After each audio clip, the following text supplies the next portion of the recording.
Hello friends, welcome to my channel. तो आज हम मल्टी बैगर स्टॉक सीरीज में एक और बहुत ही शानदार कंपनी को डिस्कस करने वाले हैं। ये कंपनी अपने सेक्टर की मार्केट लीडर है।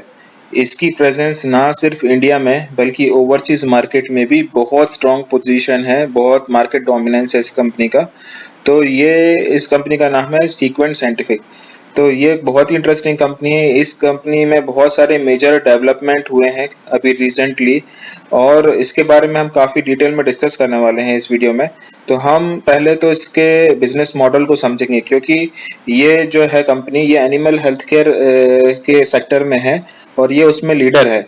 और इनके बहुत सारे प्रोडक्ट्स हैं, बहुत सारे इनकी प्रेजेंस है अलग अलग कंट्रीज में, इंडिया में, बाहर। और इनमें कुछ इस कंपनी में बहुत सारे, जैसे कि आप स्क्रीन पे देख सकते हैं, कार्लाइल ग्रुप। तो इसके बारे में भी हम डिस्कस करेंगे। कुछ मेजर डेवलपमेंट्स हुए हैं रिसेंटली इस कंपनी में, जो कि बहुत ही प्रोग्रेसिव डेवलपमेंट्स हैं। तो उन सब के बारे में, इनके बिजनेस के बारे में हम अच्छे से डिटेल में डिस्कशन करेंगे। फिर हम इसके फंडामेंटल पैरामीटर्स को भी देखेंगे, इसका एक फंडामेंटल एनालिसिस करेंगे, और फाइनली हम वीडियो क्लोज करने से पहले इसके चार्ट्स को भी स्टडी करेंगे। इसका एक टेक्निकल एनालिसिस भी हम इस वीडियो में करने वाले हैं। तो काफ़ी कॉम्प्रिहेंसिव डिस्कशन होने वाला है। इस वीडियो के एंड में जाकर आप इस कंपनी के बारे में मैक्सिमम जो इन्फॉर्मेशन है, मैं कोशिश करूंगा, अपना प्रयास करूंगा कि आपको मैक्सिमम से मैक्सिमम इस वीडियो के एंड तक इस कंपनी के बारे में एक कॉम्प्रिहेंसिव आपको एनालिसिस करके दूं, काफ़ी सारी डिटेल्स करके दूं, जिससे कि आप जब अपनी स्टडी करेंगे तो आपके पास बहुत सारा डेटा, बहुत सारी इंफॉर्मेशन आपके पास पहले से रहेगी। आपके पास अवेयरनेस रहेगा कि आप इस कंपनी के बारे में पहले से ही काफ़ी कुछ जानते हैं। तो आपको इतनी मेहनत नहीं करनी पड़ेगी, आपको इन्वेस्टमेंट डिसीजन में काफ़ी मदद मिल सकती है। चलिए सर, तो मैं इस वीडियो को स्टार्ट करूं, अपना एनालिसिस को स्टार्ट करूं, उससे पहले मैं आपसे रिक्वेस्ट करूंगा कि आप मेरे चैनल को सब्सक्राइब ज़रूर करिए। आप अपने दोस्तों को बता सकते हैं कि ये चैनल के बारे में। अगर आपको ये वीडियो पसंद आता है तो आप इस कमेंट सेक्शन में आप मेंशन कर सकते हैं कि आपको ये वीडियो कैसा लगा। अगर आप कुछ इंप्रूवमेंट चाहते हैं तो वो भी मेंशन कर सकते हैं। आपके स्टॉक्स कोई पर्टिकुलर हैं पोर्टफोलियो से रिलेटेड या कुछ भी, तो वो भी आप मेंशन कर सकते हैं। मैं आपको रिप्लाई करूंगा और उस पर वीडियो भी जरूर बनाकर डाल सकता हूँ। और लाइक का बटन जरूर दबाइए, जरूर दबाइए, और बेल आइकन का भी, जिससे कि जो भी नए वीडियोस मैं पोस्ट करता हूँ उसका नोटिफिकेशन आपको समय समय पर मिलता रहेगा। तो सर, जैसे कि आप ये जो हम सीक्वेंट साइंटिफिक की बात कर रहे हैं, तो इस कंपनी की वेबसाइट मैंने ऑलरेडी खोल कर रखी हुई, स्क्रीन पर आप देख सकते हैं क्लियरली। तो ये जो बता रहा है कार्लाइल ग्रुप, इस पे हम आएंगे, पर पहले हम सीक्वेंट साइंटिफिक के बारे में समझ लेते हैं। तो ये कंपनी कहाँ से ओरिजिनेट हुई? अगर आप स्टार्टिंग से बात करेंगे तो ये स्ट्राइड शासन की कंपनी थी एक्चुअली। वहां से ये इन्होंने स्ट्राइड्स ने जो था, उसने अपना एपीआई बिजनेस जो था उसको उसने डाइवर्ट कर दिया, मतलब स्पिन ऑफ कर दिया। तो वो उसने फिर जो फॉर्मेशन हुआ, उससे सीक्वेंट साइंटिफिक का फॉर्मेशन हुआ। उस समय सीक्वेंट साइंटिफिक के पास ह्यूमन एपीआई भी था और एनिमल एपीआई भी था। फिर जैसे कि हमने सोलारा एक्टिव फार्मा में हमने डिस्कस किया था कि जो सीक्वेंट साइंटिफिक का जो ह्यूमन एपीआई का बिजनेस था वो सोलारा में चला गया, और जो एनिमल एपीआई का बिजनेस था वो इसी में ही रह गया, सीक्वेंट साइंटिफिक में। तो ये प्योरली जो फोकस्ड है ये कंपनी, वो animal health API and formulation में ये फोकस्ड है। तो आपको क्लियर हो गया, ये कंपनी जो थी वो स्ट्राइड शासन से ओरिजिनेट हुई है। वो सीक्वेंट साइंटिफिक में पहले मतलब इन्होंने इसको डिमर्ज किया, और एपीआई बिजनेस जो था स्ट्राइड्स का, वो सीक्वेंट में डाल दिया।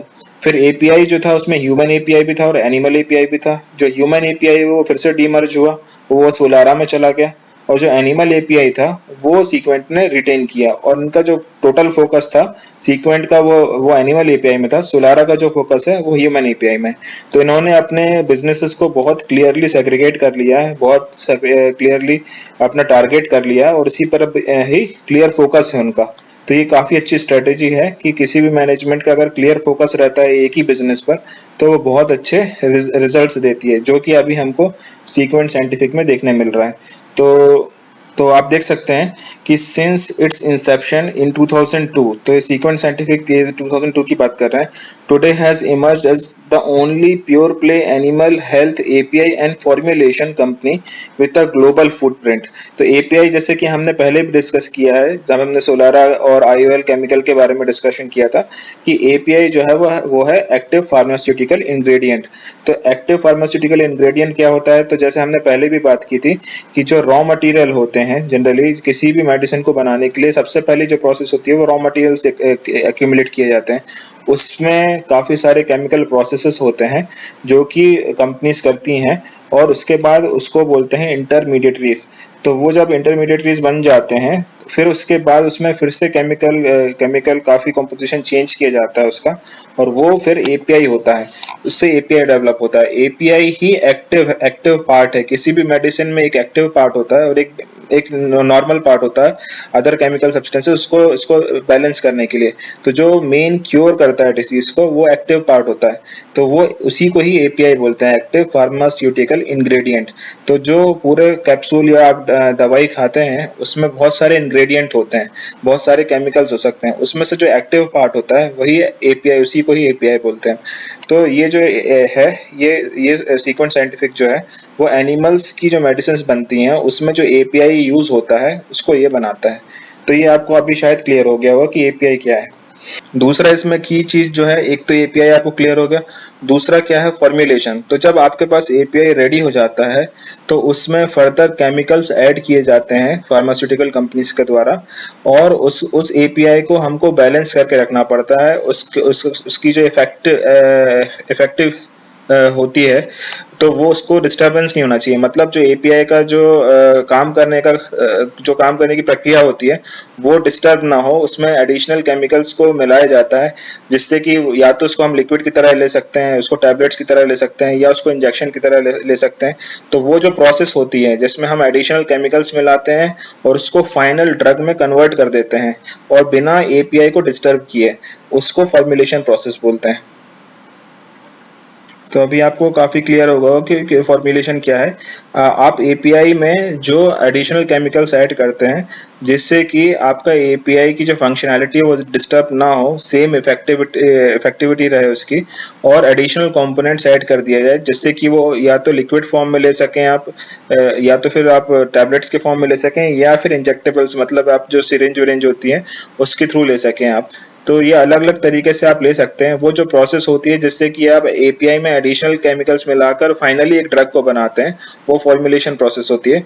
तो ये जो बहुत बड़ी कंपनी होती है जो नाम से बेचती है अपने, वो फॉर्मुलेशन प्रोसेस पे ही काम करती है क्योंकि ये वैल्यू एडिशन काम है, उसमें मार्जिन अच्छे होते हैं।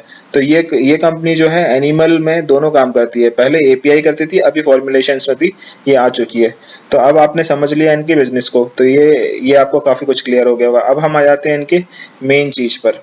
तो जैसे कि आप देख सकते हैं यहाँ पे मैं प्रोडक्ट्स पे जाता हूँ, तो ये जो सीक्वेंट साइंटिफिक के जो प्रोडक्ट्स हैं वो अलीवीरा के नाम से आते हैं। ये बहुत फेमस ब्रांड हो गया है एनिमल हेल्थ केयर में। अगर आप कहीं पे भी इंडिया में जाएंगे, फॉरेन में जाएंगे, जहाँ पे भी ये सेल करते हैं, तो अलीवीरा जो है ये बहुत रेप्यूटेड ब्रांड बन चुका है। ये जो एनिमल हेल्थ केयर में कोई भी कंट्री में अगर आप एनिमल हेल्थ केयर की अगर बात करेंगे तो इनकी काफी मार्केट प्रेजेंस है, डोमिनेंस है।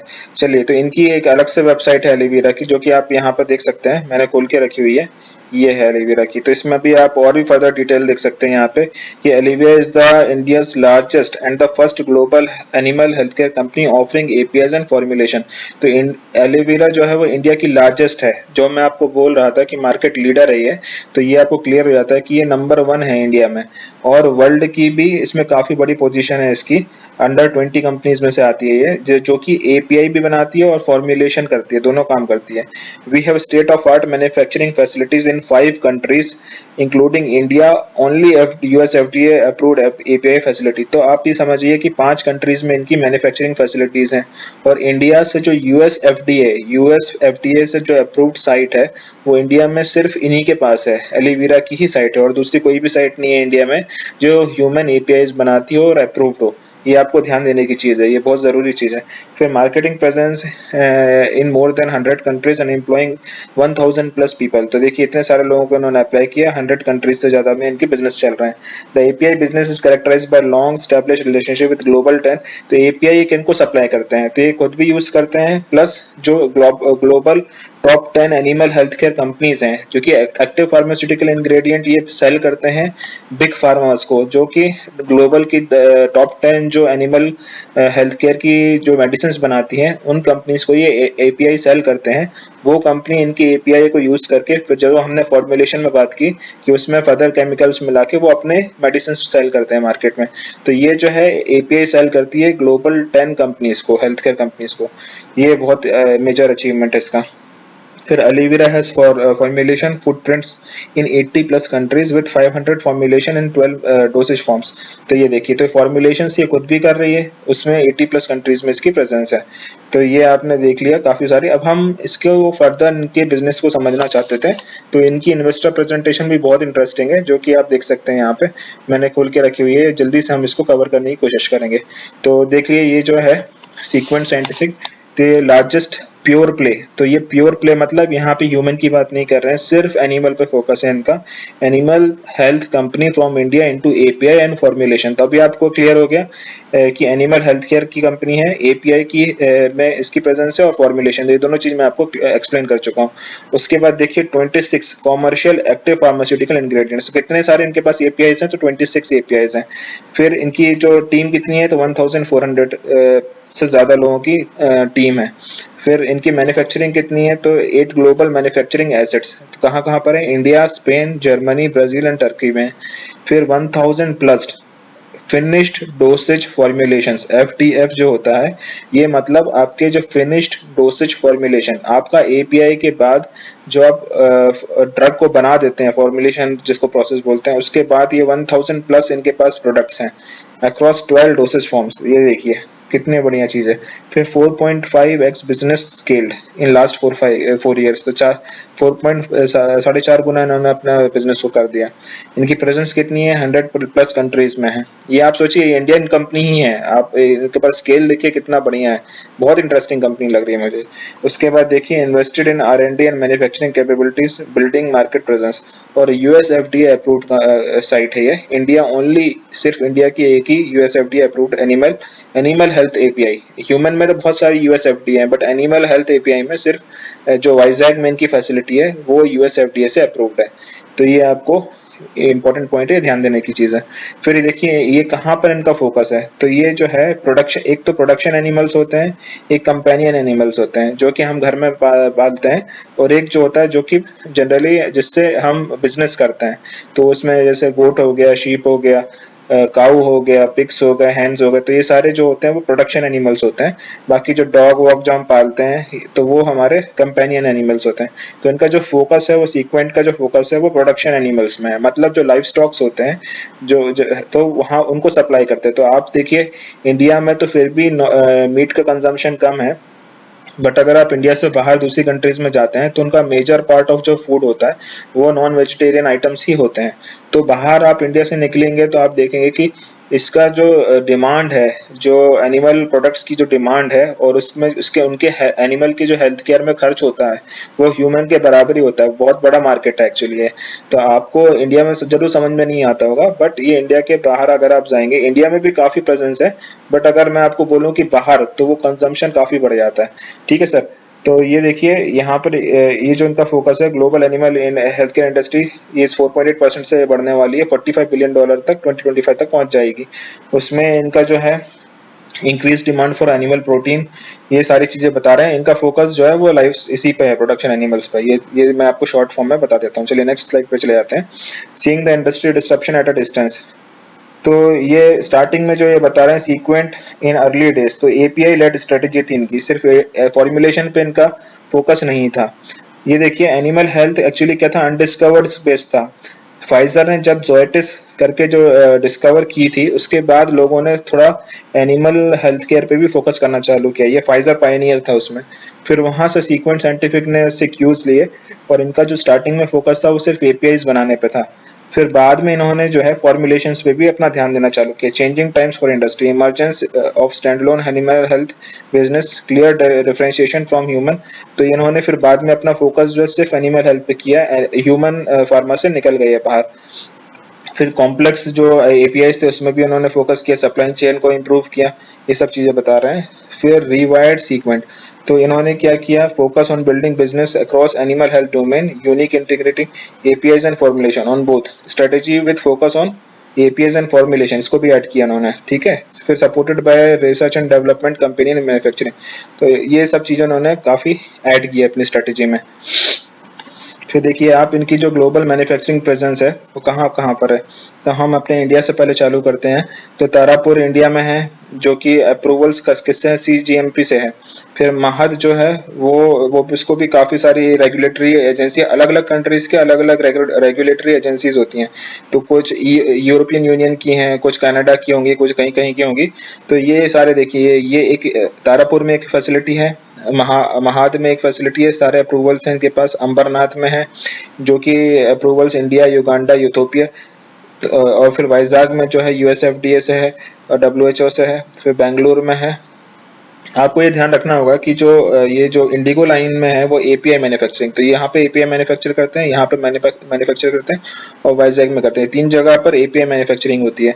फिर फॉर्मुलेशन जो हमने बताया आपको, वो फॉर्मुलेशन का बिजनेस होता है अंबरनाथ में, और फिर ये बाहर इंडिया से बाहर करते हैं। तो वो कहाँ कहाँ करते हैं, तो टर्की में करते हैं, ब्राजील में करते हैं, स्पेन में करते हैं, और जर्मनी में करते हैं। ये 5 जगह पर ये फॉर्मुलेशन का बिजनेस करते हैं। एपीआई का बिजनेस ये 3 जगह पे करते हैं।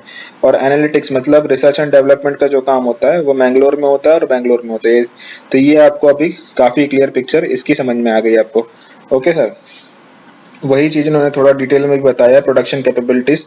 तो बार्सिलोना में जो फॉर्मुलेशन का बिजनेस है, तो बार्सिलोना में वर्कबर्ग में है, फिर ब्राजील में कैंपिनास में है, फिर अंकारा में है टर्की में, फिर अंबरनाथ इंडिया में है। तो इसमें कैपेबिलिटीज कौन कौन सी है, तो अलग अलग इन्होंने बताया। स्टेराइल ग्रेनुअल्स भी है, या अलग डोसेज फॉर्मेशन कौन सा है, तो oral solution, suspension, injectable solution. Injectable थोड़ी कॉम्प्लेक्स प्रोसेस होती है जनरली, ओरल और जो पाउडर्ड होती है ना, वो रिलेटिवली इजी प्रोसेस होती है, इसमें कॉम्प्लिकेशन कम होते हैं। बट इंजेक्टेबल पे अगर हम जब आ जाते हैं, जो इंजेक्शन के थ्रू हम सस्पेंड करते हैं, तो वो थोड़ा सा और कॉम्प्लेक्स प्रोसेस होती है, उसमें मार्जिन भी ज्यादा होते हैं, उसमें कॉम्प्लेक्सिटी भी ज्यादा होती है। तो ये भी इंजेक्टेबल्स भी बनाते हैं, आपको ध्यान देने की चीज है। ये देखिए, ये टर्की में भी इंजेक्टेबल्स बनाते हैं, ओरल सॉल्यूशंस भी बनाते हैं, ओरल में भी थोड़ा सा कॉम्प्लिकेशन बढ़ जाती है। तो ये सब चीजें भी बना रहे हैं, मतलब इनकी जो अपने डोमेन एक्सपर्टाइज है वो काफी अच्छी है। इससे क्लियर होता है कि इंजेक्टेबल्स और जो ओरल सॉल्यूशंस भी ये बना रहे हैं, तो इनकी अपनी डोमेन एक्सपर्टाइज काफी अच्छी है, इनके पास काफी अच्छी रिसर्च एंड डेवलपमेंट टीम है। आप इससे एक कंक्लूजन ले सकते हैं। तो ये देखिए, स्ट्रेटेजिक इंटेंट क्या है, यूरोपियन यूनियन और यूएस मार्केट्स को यहाँ पे टारगेट करना चाह रहे हैं इन 2 कंट्रीज से। फिर यहाँ पे स्ट्रेटेजिक लोकल मैन्युफैक्चरिंग, ये ब्राजील और टर्की, ये रेगुलेटेड मार्केट है, ये अनरेगुलेटेड मार्केट है, बट फिर भी ये लोकल मैन्युफैक्चरिंग बनाकर इस ब्राजील और टर्की को टारगेट कर रहे हैं। इंडिया में जो है इमर्जिंग मार्केट में इंडिया है। फिर यहाँ पे देखिए एपीआई, ये तो फॉर्मुलेशन की बात हो गई। एपीआई जो है वाइजैग से, महाद से और तारापुर से बना रहे हैं, जो कि कॉस्ट आर्बिट्राज जो है, कॉस्ट आर्बिट्राज मतलब जो आप वही चीज आप अगर यूएस में बनाएंगे तो जो खर्च आता है और जो इंडिया में बनाते हैं उसमें काफी डिफरेंशिएशन हो जाता है, वही आपका प्रॉफिट्स में कन्वर्ट होता है। फिर देखिए broad based portfolio providing differentiated solution. तो यहाँ पे अगर आप देखेंगे तो ये देखिए, एनिमल हेल्थ फॉर्मुलेशन से इनका 69% आता है, फिनिश्ड डोसेज फॉर्मुलेशन, और एपीआई से 31% आता है। तो जो मेजर रेवेन्यू आता है वो एफडीएफ से आता है, फॉर्मुलेशन बिजनेस से आता है। तो स्ट्रॉन्ग डाइवर्सिफाइड प्रोडक्ट बेस, ये है इन्होंने बताया है, उनकी रेवेन्यू बताया है, उसका 69% और 31%। Okay sir, animal health API, world's largest veterinary API producer from India. Okay, ये आपके दिमाग में रहना चाहिए कि ये लार्जेस्ट प्रोड्यूसर है। फिर API scaling the capability curve, तो यहाँ पर इन्होंने क्या किया, 26 कमर्शियल एपीआईज, ये नए फाइलिंग्स जो है यूएस में, वो 18 नए प्रोडक्ट्स की फाइलिंग करके रख चुके हैं, 14 पाइपलाइन में है, ऐसे टर्नओवर इतना है। तो ये जो है इनके एग्जिस्टिंग वो तो ठीक है, और नए प्रोडक्ट्स की भी फाइलिंग करके रख चुके हैं ये। फिर इन्होंने क्या किया है इम्पोर्टेंट, तो deepening relationship with global top 10 veterinary companies, तो ग्लोबल जो वर्ल्ड की टॉप 10 वेटनरी कंपनीज हैं उनके साथ इन्होंने टाई अप किए हुए हैं, रिलेशनशिप्स बना के रखे हुए हैं, जिससे कि इनके पास फॉर्मुलेशन का बिजनेस आता है जिनको ये एपीआई सप्लाई करते हैं। ठीक है। फिर reported margin expansion through focused, अभी पहले क्या था, इस कंपनी का जो फोकस था वो अनरेगुलेटेड मार्केट में था, मतलब जो आसपास की जो बता रहे हैं ना, टर्की हो गया या ब्राजील हो गया, ये अनरेगुलेटेड मार्केट है, और जो यूएस यूरोप के मार्केट है वो रेगुलेटेड मार्केट होते हैं। तो वो अब क्योंकि रेगुलेटेड मार्केट में मार्जिन ज्यादा हो जाते हैं, तो ये इनका जो फोकस है वो अनरेगुलेटेड से अब रेगुलेटेड मार्केट की तरफ भी जाता जा रहा है। तो और यहाँ पे उसी चीज को करने के लिए उन्होंने एक्विजिशन किया था यूरोपियन यूनियन में, जीएमपी करके एक कंपनी थी, वो जो कि एपीआई फैसिलिटी थी, उसको उन्होंने एक्वायर भी किया था। फिर अगर आप यहाँ पे जाएंगे एलिवीरा, तो जो मैंने बताया कि सीक्वेंट साइंटिफिक का जो ब्रांड है वो एलिवीरा है। ओके सर, ये आपको ध्यान रखना है कि सीक्वेंट साइंटिफिक जो अपनी मेडिसिन सेल करता है उसका जो ब्रांडिंग की हुई है उसने, वो एलिवीरा के नाम से की हुई है। तो एलिवीरा जो है वो टॉप 3 यूएस एफडीए का वीएमएफ फाइलर है। वीएमएफ क्या होता है कि जो आप अगर कोई नई मेडिसिन को अगर आप लॉन्च करना चाहते हो रेगुलेटेड मार्केट में, जैसे कि यूएस हो गया, तो वहाँ पे आपको वेटनरी मास्टर फाइल एक आपको देनी पड़ती है यूएस एफडीए को अप्रूवल के लिए। जब वो अप्रूव होती है तभी आप अपनी मेडिसिन को सेल कर सकते हैं। तो ये 17 नई जो क्या कहते हैं वीएमएफ है, सॉरी, उसको उन्होंने फाइल करके रखा हुआ है, जो कि यूएस एफडीए से अप्रूवल मिलने के बाद वो उसको सेल कर सकते हैं। तो इस तरीके से क्या होता है कि आप फर्दर नए प्रोडक्ट्स को भी मार्केट में सेल कर सकते हैं। ओके, अभी देखिए reaping benefits of well executed strategy, तो उन्होंने अपनी स्ट्रेटजी बताई है 2016-18 में, और अब जो है 2019 एंड बियॉन्ड। तो ये बता रहे हैं कि वाइजैक में उन्होंने एपीआई फैसिलिटी बनाई, उसके बाद यहाँ पे 70+ फैसिलिटी ऑडिट्स हुए, first commercial API production in the US. तो ये बहुत सारी चीजें उन्होंने की, अगर आपके पास समय हो तो आप जरूर पढ़ सकते हैं इसको। फिर फॉर्मुलेशन, ये तो एपीआई की कहानी हो गई। उसके बाद अब हम फॉर्मुलेशन पे जाते हैं जो कि वैल्यू ड्राइवर है। तो जैसे मैंने आपको बताया कि एपीआई को फर्दर जो आप केमिकली ऐड करते हैं तो फाइनल ड्रग को बना देते हैं, उसको फॉर्मुलेशन प्रोसेस बोलते हैं। उससे वैल्यू एडिशन होता है, जो आप 10 रुपए में चीज बेच रहे थे उसको 50 रुपए में बेच सकते हैं आप। ठीक है, तो वो फॉर्मुलेशन के बाद उसमें वैल्यू एडिशन काफी हो जाता है। तो ये 35+ प्रोडक्ट अंडर डेवलपमेंट हैं, 80+ कंट्री में ये मार्केटिंग कर रहे हैं, 50% sales of to regulated markets. ये देखिए कितना अच्छा, जो अनरेगुलेटेड मार्केट में बेच रहे थे अभी 50% तक पहुंच गए हैं रेगुलेटेड मार्केट्स में। फिर 1000+ प्रोडक्ट्स हैं इनके पास, ये देखिए 12 डोसेज फॉर्म्स हैं, अलग अलग फॉर्म्स हैं। फिर 35+ लॉन्चेस इन FY19, तो नए लॉन्च जो हैं 35+ हैं। फिर रोबस्ट ग्रोथ अक्रॉस जियोग्राफीज, ये बता रहे हैं, launch 18 products in European union. फिर एक्वायर्ड बर्मर फार्मा, जर्मनी में एक्वायर किया इन्होंने, to boost injectable pipeline in US and EU. तो इंजेक्टेबल को बढ़ाने के लिए उन्होंने इस ब्रीमर फार्मा को इन्होंने जर्मनी से एक्वायर किया है। रीइंफोर्स्ड ग्लोबल टेक्निकल ऑपरेशंस, तो इन्होंने ये सब चीजें की हैं। फिर ये सब ये रेवेन्यू बाय रीजन बता रहे हैं, तो 51% जो यूरोप से आ रहा है, वहीं पे इमर्जिंग मार्केट से 22% आ रहा है, टर्की से भी इनके पास काफी अच्छा आ रहा है 14% अराउंड, और लैटम से इनके पास 13 आ रहा है। रेवेन्यू बाय स्पीसीज, तो ये देखिए किस किस को, तो पोल्ट्री हो गया, स्वाइन हो गया, रूमिनेंट्स हो गया, मल्टी स्पीसीज हो गया, तो इन सब चीजों की जो मेडिसिन है ये सबको ये सेल करते हैं। इसके बाद इसके बाद देखिए रेवेन्यू बाय थेरेपी, तो 1 मिनट, ये revenue by therapy, revenue by dosage form, ये सब आप भी पढ़ सकते हैं, सॉलिड फॉर्म में, ओरल फॉर्म, इंजेक्टेबल फॉर्म, ये अलग अलग तरीके से ये अब इनके पास रेवेन्यू आता है। देखिए तो यहाँ पे पाउडर से 40% आता है, इंजेक्टेबल से 29% आता है, ओरल से 15% आता है। तो ये सब चीजें भी हैं जो कि आप ध्यान दे सकते हैं। इसके बाद sir market coverage with deepening presence in 80+ country, तो ये आप समझिए कि ये यहाँ पे बता रहे हैं कि जैसे यूरोप की बात कर रहे हैं, तो यूरोप जो है second largest animal health market in the world. तो जैसे मैंने आपको बताया कि एनिमल का जो यूज होता है वो इंडिया से बाहर ज्यादा होता है, तो ये यूरोप जो है वो सेकंड लार्जेस्ट है animal health market in the world. ठीक है सर, उसमें जो सीक्वेंट की प्रेजेंस है वो 35% front ended team member in 7, तो ये इनके पास 230+ प्रोडक्ट रजिस्टर्ड है यूयू में, और जैसे कि हमने बताया कि कुछ मैन्युफैक्चरिंग यूनिट्स भी है, तो अच्छी प्रेजेंस है यूरोप में इन्होंने। फिर टर्की में देखिए, तो टर्की की जो वेटनरी मार्केट है वो 450 मिलियन USD की है, जो कि बहुत बड़ी है, 8% पे ग्रो हो रही है। ठीक है, फिर ये third largest animal health company with 10% market share. ये देखिए 120 प्लस प्रोडक्ट्स हैं, 40 फील्ड फूड्स हैं।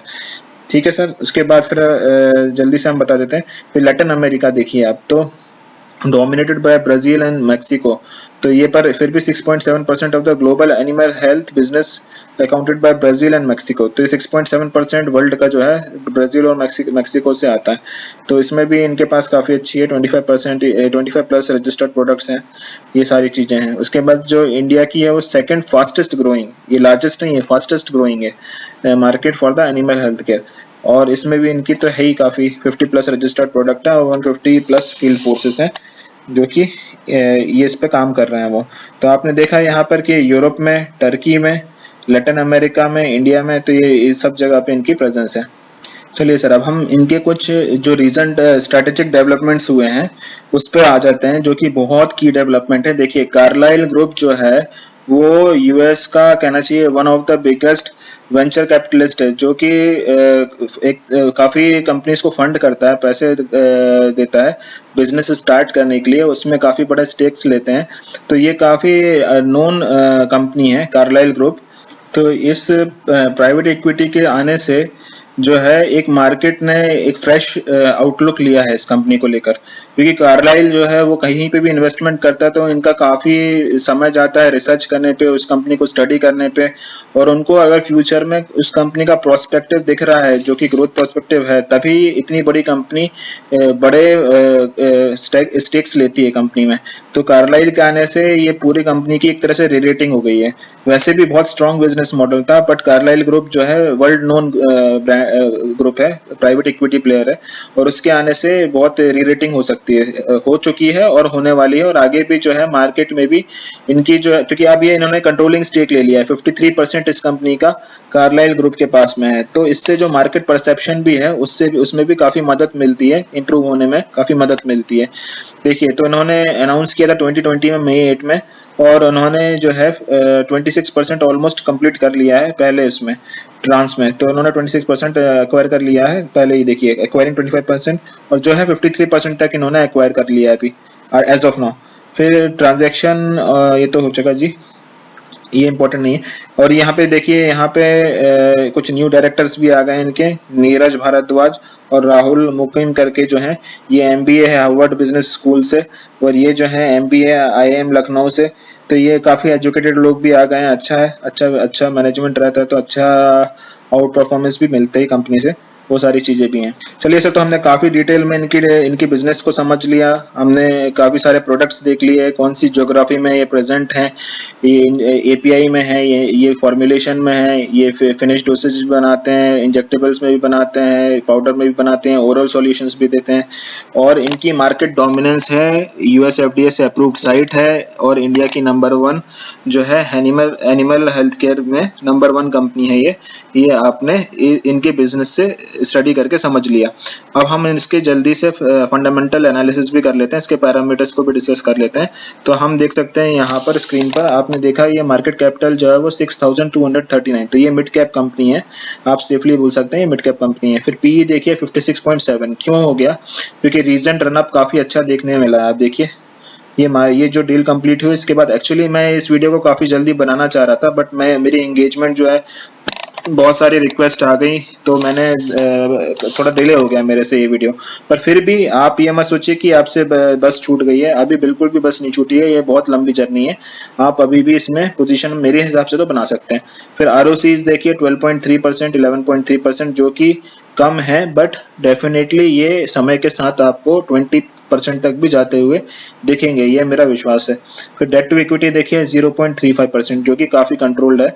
ऑपरेटिंग प्रॉफिट मार्जिन भी 16.6 है, ये भी मुझे 20 प्लस जाते हुए दिख रहे हैं, कोई मुश्किल इसमें कोई प्रॉब्लम होगी नहीं, ये 20 प्लस जाते हुए देखेंगे मुझे, इसमें भी कोई डाउट नहीं है कि आरओईज भी आपके काफ़ी बढ़ते हुए देखेंगे। डिविडेंड यील्ड भी जो है अभी 0 दिखा रहा है, ये भी आपको देते हुए देखेंगे। फिर आप देखिए क्वार्टरली रिजल्ट्स जो हैं, तो दिसंबर के क्वार्टर में देखिए 316 करोड़ से बढ़कर 358 करोड़ हुई इनकी सेल्स। वहीं नेट प्रॉफिट देखिए 20 करोड़ से बढ़ के 37 करोड़ हो गई है। मार्जिन्स में भी थोड़ा सा इंप्रूवमेंट हुआ है। वहीं पे सितंबर क्वार्टर में देखिए 284 करोड़ से बढ़ के 346 करोड़ पे पहुंचे थे। ऑपरेटिंग मार्जिन्स भी 13 से 16%। और ये जो सॉरी यहाँ पर तो ये 21 करोड़ से ऑलमोस्ट फ्लैट रहा था इसका नेट प्रॉफिट सितंबर क्वार्टर में, दिसंबर क्वार्टर में बढ़कर आया है। तो परफॉर्मेंस तो इसकी ठीक है, ऐसे कोई इशू नहीं है, अच्छा परफॉर्मेंस आ रही है। आप देखिए ईयरली सेल्स अगर देखेंगे तो 144 करोड़ से बढ़कर ये आज 1300 करोड़ तक पहुंचते हुए दिख रहे हैं आपको। तो बहुत अच्छा रन रेट है, ये इस तरीके की ग्रोथ होनी चाहिए। कितनी फास्ट ग्रोथ हो रही है इस कंपनी में देखिए, बहुत शानदार है। फिर ऑपरेटिंग प्रॉफिट मार्जिन देखिए जो नेगेटिव से थे वो आज स्टेबलाइज होके अभी 14-17% तक, देखिए कभी भी ये डबल डिजिट में नहीं गए, बट अब देखिए 14-17% तक भी आपको मार्जिन जाते हुए दिख रहे हैं। रिसेंटली आपने 19% तक भी जाते हुए देखा। तो मुझे कोई डाउट नहीं है कि कार्लाइल ग्रुप के आने के बाद ये और भी एफिशिएंसी से काम करेंगे, और अगर ये 25% तक भी जाते हुए देखें तो मुझे बिल्कुल भी सरप्राइज नहीं हो, मैं सरप्राइज नहीं होऊंगा। 25% तक भी आपको जाते हुए देख सकते हैं। वहीं आप नेट प्रॉफिट देखिए तो पहले लॉस मेकिंग काफी समय तक रही है ये कंपनी, पर अब देखिए तो ये काफी अच्छे प्रॉफिट्स बनाकर दे रही है। फिर यहाँ पर आप देखिए तो शेयर कैपिटल जो है वो थोड़ा सा डाइल्यूट किया है इन्होंने, इक्विटी जरूर डाइल्यूट किया है, बट अब मुझे लगता है कि काफी स्टेबलाइज हो जाना चाहिए इसको। तो 50 करोड़ पे है इसकी शेयर कैपिटल। वहीं पे बोरोइंग्स देखिए तो बोरोइंग्स इनकी इनिशियली ज़्यादा थी, अभी अपने बोरोइंग्स को कम करते हुए दिख रहे हैं। 300 करोड़ से 325, अभी 261 करोड़ पे आ गए हैं। तो ये ग्रेजुअली अपने बोरोइंग्स को भी कम करते जा रहे हैं। फिर यहाँ पे कैश देखिए, कैश फ्रॉम ऑपरेशन एक्टिविटीज जो था पहले नेगेटिव था, अब देखिए तो ये पॉजिटिव हो गया। तो एक्चुअली मार्केट जो है वो रेट ऑफ चेंज को रिवॉर्ड करता है। तो आप देखिए इस कंपनी की जो पहले की हिस्ट्री थी 2017 तक या 18 तक, वो काफी मतलब अनस्टेबल थी। आप कहीं पे भी सारे पैरामीटर्स में देखिए तो 18 तक में आपको कुछ भी स्मार्ट परफॉर्मेंस नहीं दिख रहा था। ये देखिए 2017 तक नेट प्रॉफिट्स भी नहीं आ रहे थे और बाकी सारी चीजें भी, बहुत सारी प्रॉब्लम्स थी। बट अब आप देखिए कि सारी चीजें इंप्रूव होते हुए दिख रही हैं इस कंपनी में, जो कि काफी अच्छा सिग्नल है और इसी चीज को मार्केट रिवॉर्ड कर रहा है। वहीं आप ROCs देखिए तो वे पहले बहुत सिंगल डिजिट्स में थे, अभी देखिए अब डबल डिजिट में आना चालू हो रहे हैं। वहीं आप देखिए डेटर डेज देखिए तो ट्रिपल डिजिट में थे, अब देखिए आप तो डबल डिजिट में आ गए हैं। फर्दर भी ये रिड्यूस होंगे, मुझे लगता है कि 60 डेज तक भी आने चाहिए, इजीली आने चाहिए। फिर यहाँ पे प्रोमोटर होल्डिंग देखिए तो थोड़ी रिड्यूस हुई है, 57% से 53% हुई है। वहीं पे FIIs की ऑलमोस्ट मेंटेन है 10% पे। DIIs देखिए तो ये जो है ऑलमोस्ट 4% पे ही मेंटेन है। पब्लिक के पास थोड़ा सा बड़ा है मटेरियल, तो ये और अदर्स में 0.62 है। तो कुछ मटेरियल बहुत ज़्यादा डिफरेंस नहीं आया है। बस जो इम्पोर्टेंट चीज़ है कि कार्लाइल ग्रुप आ गया है, जो कि एक बड़ा ट्रिगर है इस कंपनी में री-रेटिंग के लिए। तो हमने फंडामेंटल पैरामीटर्स देखे, अगर आप उसके पुराने पैरामीटर्स को कंपेयर करेंगे तो आपको इंप्रेसिव नहीं दिखेंगे, बट अगर आप रिसेंट परफॉर्मेंस देखेंगे इस कंपनी की तो आपको काफ़ी कंफर्ट मिलेगा, काफ़ी इंप्रेसिव आपको लगेगा। चलिए अब हम इसके टेक्निकल चार्ट को भी स्टडी कर लेते हैं सर। तो हम इसका एक टेक्निकल एनालिसिस भी जल्दी से कर लेते हैं। तो आप देखिए मूविंग एवरेजेस, इसका मैंने मंथली चार्ट ओपन करके रखा हुआ है, सारा डेटा मैंने लिया है। मूविंग एवरेजेस में मैंने 10, 20, 50, 100, 200 डेज का एक्सपोनेंशियल मूविंग एवरेज लिया है और RSI इंडिकेटर भी है इसमें। तो आप देखिए मंथली चार्ट में, जैसे कि हमने आपसे बात किया कि जो इसका परफॉर्मेंस था वो बहुत वीक परफॉर्मेंस था, तो मार्केट भी एक तरह से इसको साइडवेज ही रखा हुआ था, बल्कि करेक्शन मोड में था। कुछ परफॉर्मेंस आपको, कुछ भी आउट परफॉर्मेंस इस स्टॉक में नहीं दिख रही थी। जब से कार्लाइल ग्रुप की इसकी डील हुई है और इन्होंने जो है आपके जो रिजल्ट्स भी हैं और जो एक API का जो टेलविंड है, जो कि इंडिया में एक बहुत बड़ा मैन्युफैक्चरिंग होने वाली है API की, जो कि एक सनराइज थीम है, तो उसके आने के बाद आप देखिए क्या जबरदस्त स्मार्ट परफॉर्मेंस आ रहा है इस कंपनी में। अब ये जो है ये स्टॉक कुछ अलग ही ट्रेजेक्टरी में चला गया है, जो कि पहले कभी भी इस ट्रेजेक्टरी को नहीं पकड़ा, ये कुछ अलग सी ट्रेजेक्टरी में चला गया। तो ये देखिए आप, मैं जस्ट थोड़ा सा क्लीन कर देता हूँ चार्ट को। तो आप देखिए यहाँ पर जो है इसने इजीली 200 डेज की मूविंग एवरेज के ऊपर क्लोज करके, आप देखिए 10 डेज की मूविंग एवरेज और जो अभी लेटेस्ट कैंडल है उसके बीच में गैप देखिए, जो मूविंग एवरेजेस हैं वो एक्सपैंड होते हुए दिख रहे हैं, और जो कैंडल्स है वो क्लियर वाइट कैंडल्स हैं और बड़ी बड़ी कैंडल्स हैं, मतलब कि बहुत स्ट्रॉन्ग मोमेंटम है, बहुत स्ट्रेंथ है इस चार्ट में। तो अभी जो है मार्केट के रडार में आ गया है स्टॉक, और ये अब काफी ऊपर के लेवल्स आपको दिखाने वाला है। आप देखिए अच्छा वॉल्यूम एडिशन हुआ है, आरएसआई भी स्ट्रेंथ दिखा रहा है, कैंडल्स में भी काफी अच्छी व्हाइट कैंडल्स आपको दिख रही हैं, और मूविंग एवरेजेस में भी स्ट्रेंथ दिख रहा है, आपको गैप भी दिख रहा है। तो ये सारी चीजें आपको दिख रही हैं कि काफी अच्छे मोमेंटम में, तगड़े मोमेंटम में ये स्टॉक है। वीकली चार्ट्स का जल्दी से देख लेंगे हम। तो ये वीकली चार्ट भी मैंने ओपन कर दिया है, ये देखिए सर। तो जैसे कि हम बात कर रहे थे कि आपने देखा यहाँ पे काफी बिग वाली थी, कोई किसी का इंटरेस्ट नहीं था। हालांकि कंपनी बहुत अच्छी है, शानदार कंपनी है, बट फिर भी एक करेक्शन के मोड में थी, क्योंकि परफॉर्मेंस उसकी नेट प्रॉफिट्स के टर्म्स में नहीं आ रही थी। बिजनेस काफी अच्छा था इनका, ये देखिए। तो ये एक चैनल में डाउनवर्ड ड्रिफ्टिंग चैनल था। फिर आपने देखा है यहाँ पर कि एक थोड़ा सा आपको पॉजिटिव डाइवर्जेंस देखने मिला, ये लोअर लोज बना रहा था, प्राइस नीचे जा रहा था, बट आरएसआई जो है वो पॉजिटिव साइड में आपको दिख रहा था ऊपर जाते हुए। फिर आपने देखा यहाँ पे एक अच्छा वॉल्यूम एडिशन हुआ, वॉल्यूम एडिशन होने के बाद इसकी ट्रेजेक्टरी ही चेंज हो गई, ये डाउनवर्ड जो जा रहा था अब उसने साइडवेज गया। साइडवेज के बाद फिर ये डील जब कंप्लीट होती है उसके बाद इसने डिसाइसिवली 200 डेज के मूविंग एवरेज को क्रॉस करके अभी जो आपको अच्छा रनअप दिख रहा है वो आप अभी भी विटनेस कर रहे हैं। तो ये जो है बहुत स्ट्रॉन्ग ट्रेजेक्टरी में है। देखिए 10 डेज की मूविंग एवरेज पे सपोर्ट लेता हुआ ये स्टॉक आपको ऊपर जाते हुए दिख रहा है। तो इसने कभी भी 10 डेज के नीचे क्लोजिंग नहीं की है, ये आपको ध्यान देना चाहिए कि इसने 10 डेज की मूविंग एवरेज पिछले 1 साल हो गया, ऑलमोस्ट 1 साल से इसने 10 डेज की मूविंग एवरेज के नीचे कभी भी क्लोजिंग नहीं दी है। तो ये आप इसको रखिए ध्यान में कि कभी भी अगर 10 डेज के नीचे मूविंग एवरेज के नीचे क्लोज होता हुआ दिखता है तो वो थोड़ा सा आप वहां पे पॉज कर सकते हैं, अदरवाइज आप आज भी इसमें पोजीशन बना सकते हैं, कोई इशू नहीं है। मुझे तो कहीं पर भी कोई इशू नहीं दिख रहा है। फिर आप डेली चार्ट्स में भी हम आपको दिखा देते हैं।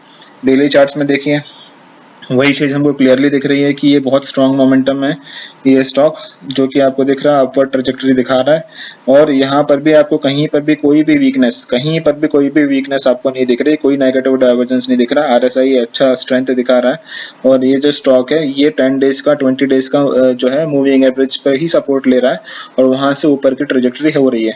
तो इसमें कोई टारगेट की बात नहीं है सर। जो फंडामेंटल अगर आप देखेंगे तो 56 थोड़ा सा एक्सपेंसिव आपको जरूर दिख रहा है, बट आने वाले समय में मैं काफी ऑप्टिमिस्टिक हूँ कि इसमें बहुत अच्छी ग्रोथ आने वाली है।